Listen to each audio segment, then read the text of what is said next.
Hello and welcome back to HK Academy. In the previous videos, we learned what CPU load is, how to measure it, and what happens when the processor can no longer complete the interrupt before the next interrupt occurs. But one important question still remains. How much CPU load is actually acceptable? Should we aim for 20%, 50%, or is 90% still perfectly acceptable?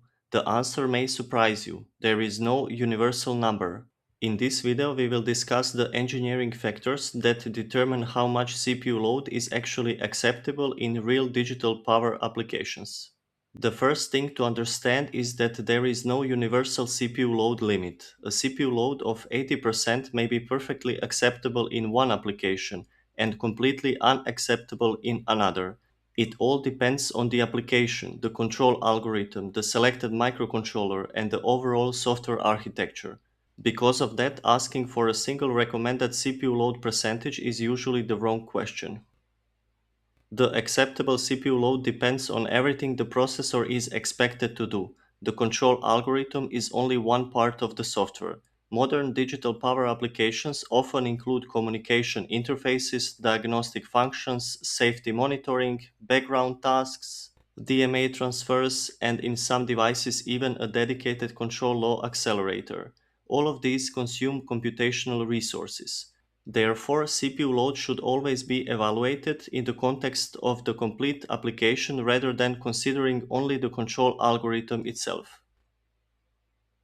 Today, your software may operate perfectly, but software projects rarely remain unchanged. A few months later, someone may ask you to add CAN communication, additional protection routines, data logging, or diagnostic functions. Every new feature consumes additional processor time.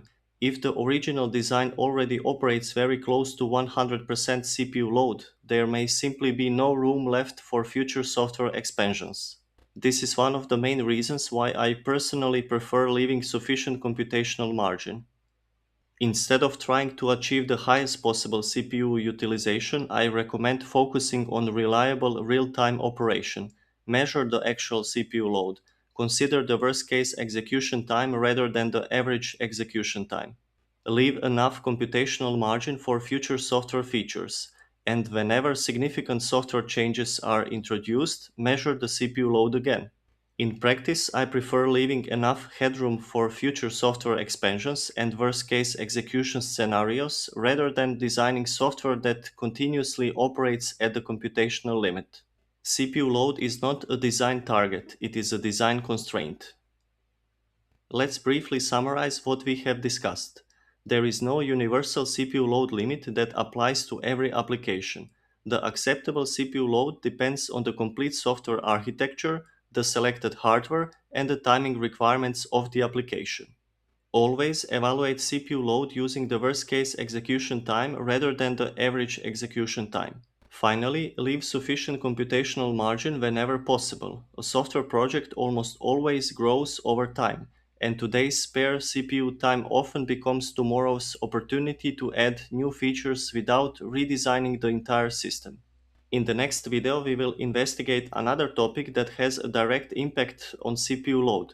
We will see how compiler optimization can dramatically change the execution time of exactly the same software. Thank you for watching, and I will see you in the next video.